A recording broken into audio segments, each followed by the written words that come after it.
Muito obrigado, Daniel.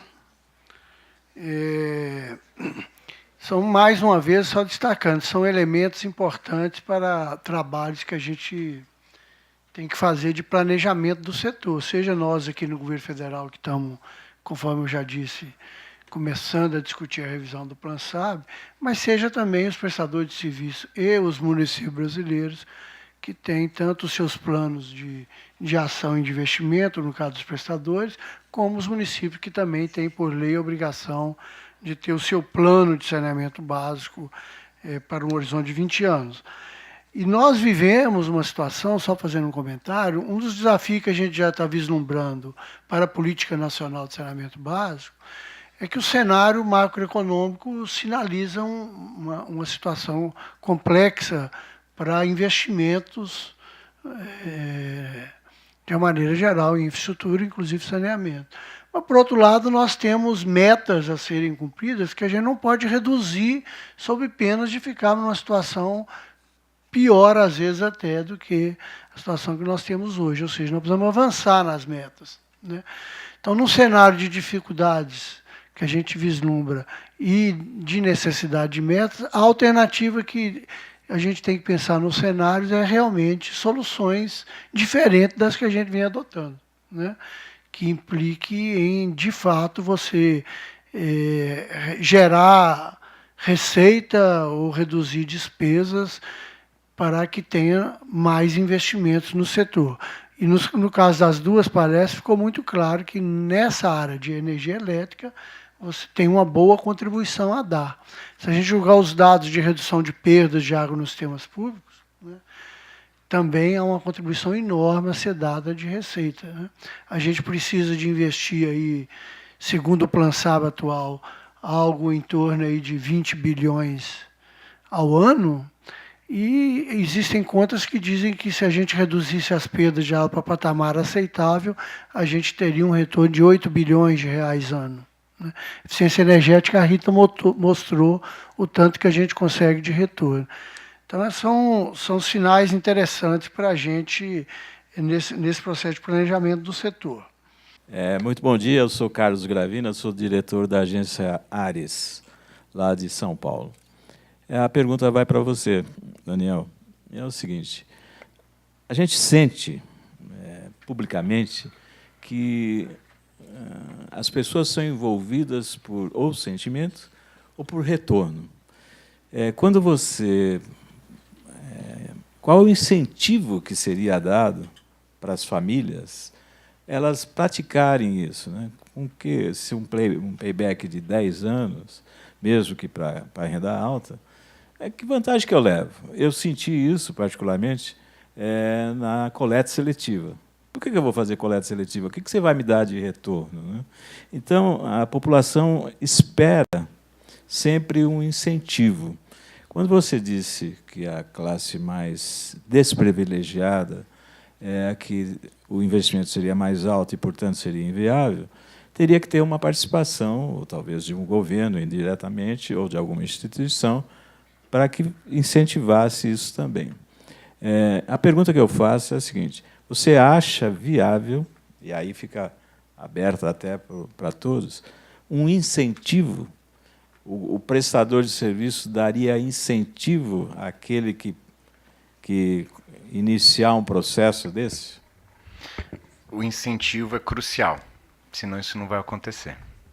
Sim, vai demorar muito, é como você diz. Existem aqueles que realmente têm essa preocupação com o meio ambiente e, ao construir sua casa, fazem esse tipo de investimento, porque uma residência que vai ser construída, né, você já consegue implementar com custo menor. Não tem tanto essa adaptação predial, né? Existem diferentes formas de incentivar o emprego, né, a adoção dessas medidas voltadas ao uso de fontes alternativas de água. Uma é lei, né? Você obrigar. Porém, a gente já observou historicamente que apenas você obrigar, sem nenhum incentivo fiscal ou financeiro, essa lei acaba virando uma lei de palavra morta. Como, por exemplo, ocorreu aqui no Distrito Federal a lei de individualização dos hidrômetros, né? E aí vem a grande pergunta, né, se nós vamos incentivar financeiramente a população geral a estar implementando esse sistema, seja por uma política tarifária, né, diferenciada, seja por um sistema de financiamento, né, com uma taxa de juros reduzida, né, para o investimento a longo prazo, esse dinheiro tem que vir de algum lugar. Nesse estudo, como o tempo era um pouco limitado, eu não trouxe ele na sua íntegra, mas a gente apresentou uma proposta para a ADASA, a agência reguladora aqui do Distrito Federal, apresentando que no momento em que você tem a redução das despesas de exploração dos recursos hídricos, na verdade, a companhia de abastecimento ela está deixando de gastar, ela está fazendo uma economia. Então, essa economia poderia ser utilizada como subsídio dentro de uma política tarifária, com diferentes blocos tarifários, assim por diante, para estar incentivando o morador a pelo menos ter uma conta de água menor. No início da crise hídrica no Distrito Federal, estava tendo uma tarifa de contingência. Evidentemente que uma residência que já está fazendo o seu papel não deveria pagar por uma tarifa de contingência. É um outro positivo. Recentemente, aqui no Distrito Federal, foi publicada uma lei do IPTU verde. Acho que em São Paulo também já tem.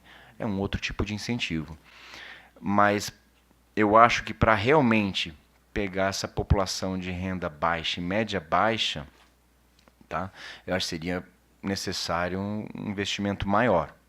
Não apenas eu desconto na conta de água, porque algumas famílias já pagam o mínimo dos 10 metros cúbicos. Então não tem mais o que economizar. A verdade é essa. Né? Quando não é social. Exatamente. Então, nesse caso, já está sendo discutido a cobrança pela água.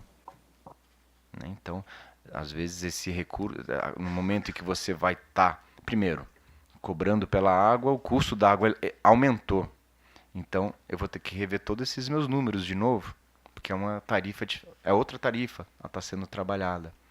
Com o tempo, acredito que os sistemas vão estar sendo barateados, né?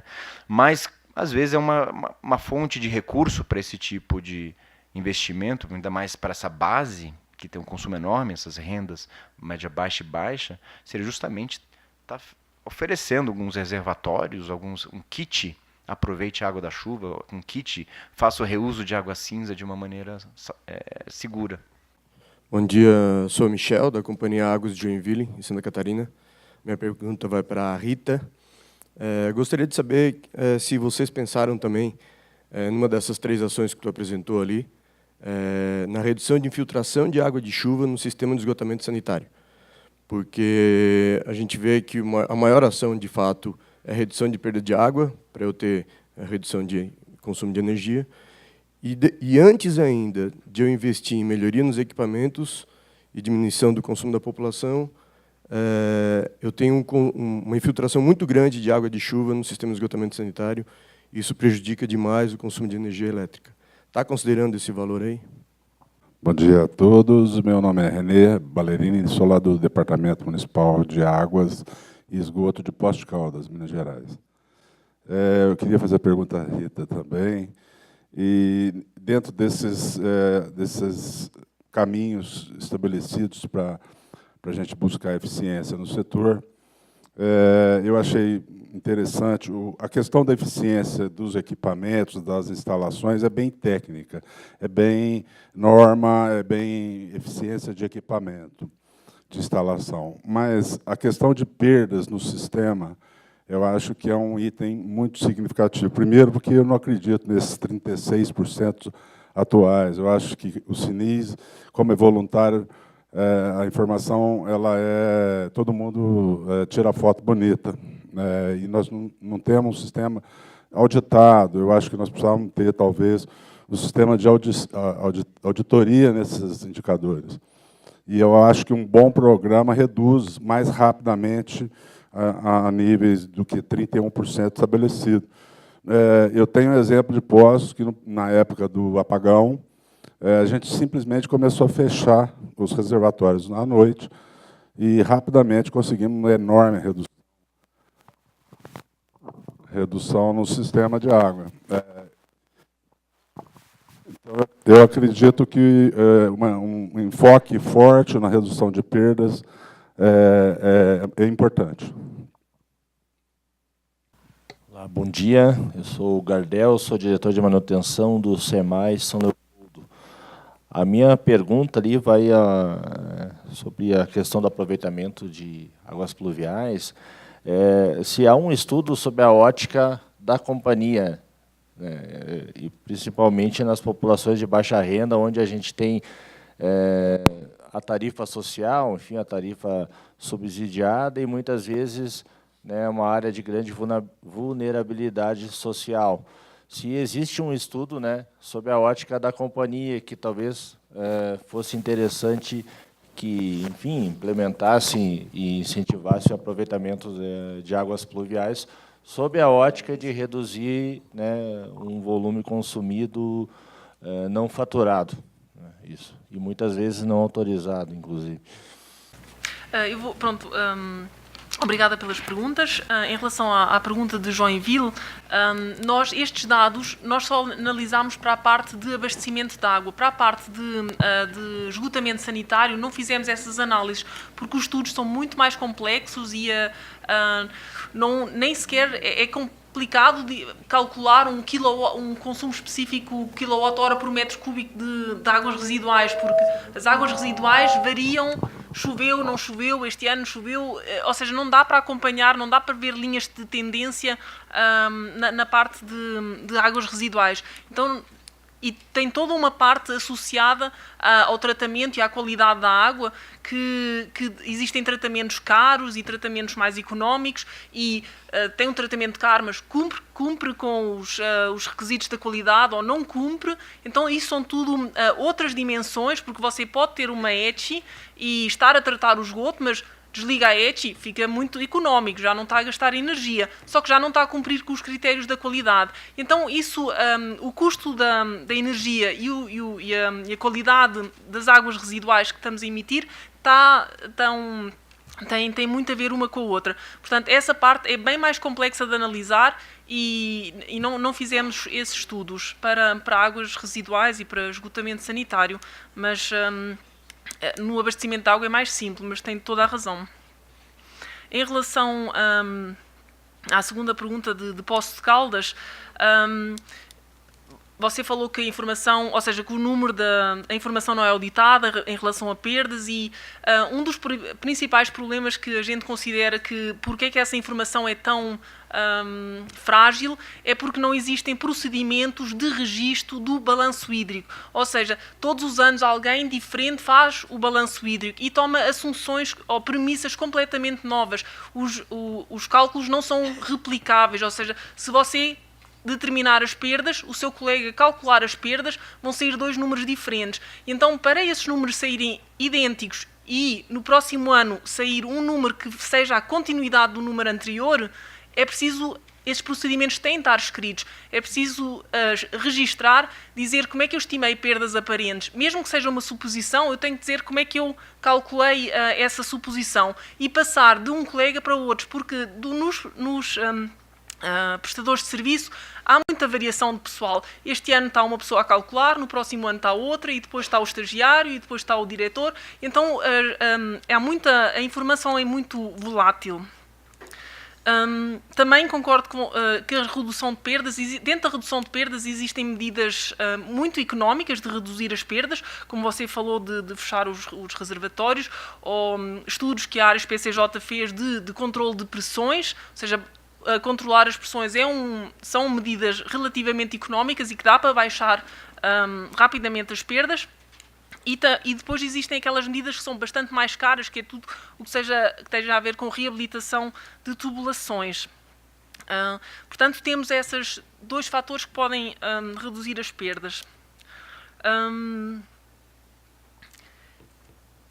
E que eu acho que esta pergunta também responde um bocadinho a São Leopoldo, que é a redução do volume de água não faturada, como reduzir essa essa parte. Relativo à pergunta sobre o estudo na ótica da companhia, né, se de implementar ou não essas tecnologias voltadas ao uso de fonte alternativa de água, né, que são sistemas descentralizados, desconectados da CAESB, né. Foi feito não sei se foi um estudo que foi publicado, mas eu conheço algumas pessoas dentro da CAESB conversando. Alguém resolveu botar na ponta do lápis. E se todos os prédios do Distrito Federal começassem a usar água da chuva? Né? Então, a ótica deles não foi de economia de água, de redução nos custos de exploração, de tratamento, de bombeamento de água. O olhar deles foi o seguinte: no momento que eu tiver uma água entrando num edifício que não foi contabilizado pelo hidrômetro, eu vou ter um volume de efluente maior. Como eu vou cobrar por essa água da chuva? Então, o pensamento deles foi como cobrar pela essa água da chuva adicional. Então, uma das propostas que eu apresentei para a DASA, que é uma das questões que eles levantam muito, tá, é justamente que no momento que você cobra pelo aproveitamento da água da chuva, é mais uma barreira e não um incentivo. Então, como que isso aconteceria? Tá? A água da chuva que estaria sendo lançada na rede de esgoto é apenas a que foi aproveitada em descargas sanitárias ou máquina de lavar roupa. Tá? A economia gerada pela redução da despesa da exploração subsidiaria o custo de tratamento de esgoto. Anulou. Acabou. Claro que, evidentemente, que isso tem que vir da agência reguladora. Porque senão a CAESB vai querer cobrar, ela vai querer botar um hidrômetro. E a pergunta dela é onde eu coloco o meu hidrômetro. Tá? O que a CAESB realmente está pensando no momento, além dessa questão da cobrança da água da chuva, tem também a outra questão do reuso de águas cinzas, né? Se isso vai gerar um custo adicional no tratamento do efluente. Na ótica deles, o efluente vai ficar mais denso, ou seja, você vai precisar de mais insumos para esse tratamento. Mas isso não é verdade, porque você já está realizando esse tratamento do efluente no local, na unidade. E pelo contrário, se eu estou pegando um efluente usando na irrigação, eu estou, na verdade, aí até reduzindo o volume de esgoto gerado, né? Então, isso tudo ainda tem que se pensar, mas é preciso tomar cuidado que não basta fazer uma cobrança adicional sobre a unidade que está aproveitando um recurso natural, né? Ou fazendo um reuso de água. Isso daí geraria aí uma barreira. O que a CAESB realmente está pensando nessa parte de reuso é mais na macroescala. É um reuso indireto no sistema de tratamento de água Paranoá. Então, eles estão até em busca de financiamento para fazer esse tipo de reuso indireto, que também eu acho que é válido, né? Ou, no caso de novas regiões, novas expansões urbanas, você já pode ter uma rede de infraestrutura com abastecimento de água potável e não potável. Coletar o esgoto desse bairro, assim dizer, tratar e abastecer em usos não potáveis. E aí você teria um sistema, de uma certa forma, central, onde você consegue controlar a qualidade desse efluente, a qualidade dessa água não potável. Bom dia a todos. Meu nome é Maxwell Paiva, eu sou da CAESB. Nós não conversamos, professor Daniel. Primeiro, parabéns pela sua apresentação. E a questão justamente é essa. Eu acho que o fato em si, o senhor acabou respondendo a minha pergunta, que não é só a questão da cobrança. Existe um componente aí nesse estudo, eu não sei se deveria crescer ou não, se a gente está falando em questão vamos esquecer a questão tarifária, vamos para a questão energética. A partir do momento que eu coloco mais efluente na minha rede de esgotamento sanitário, eu vou estar aumentando o bombeamento disso daí. Então, tem um componente indireto nesse estudo aí que ficou faltando, porque a companhia, de fato, ela vai ter uma redução aqui, mas ela vai ter um gasto maior do outro lado, porque não são serviços que são cobrados distintamente, eles estão cobrados na mesma fatura lá, e hoje a única forma de cobrança que ocorre é em cima do volume que entrou, que foi medido lá e, em tese, consumido por aquele utilizador final. Então, eu não sei em que ponto vocês pensaram em fazer essa conta, né, de eu estou aliviando aqui tantos por cento, reduzindo em tantos por cento, melhorando a minha eficiência na questão água, abastecimento de água, sim, mas o que é que ela vai ser acrescida na questão de esgotamento sanitário? Obviamente, se for só utilizado para irrigação, nenhum problema. Agora, a partir do momento que você faz lavagem de piso, ou o reuso da água cinza lá, para lavagem de roupas e a questão da descarga, isso aí vai para a minha rede de esgotamento sanitário. Como é que eu vou cobrar isso? A gente vai hidrometrar? Essa é uma das perguntas que fica no ar nesse sistema. Bom dia, meu nome é Marina, eu sou engenheira ambiental, e a minha pergunta é para o professor Daniel, e é sobre se houve, dentro do estudo, uma viabilidade econômica sobre a associação dos dois sistemas, ou, por outro viés, a comparação do que compensaria mais, lógico, nos edifícios de renda mais alta. E obrigada pela apresentação. Olá. Bom dia, meu nome é Josni, na Cabo Cuiabá, antiga Cabo Cuiabá, Águas Cuiabá agora.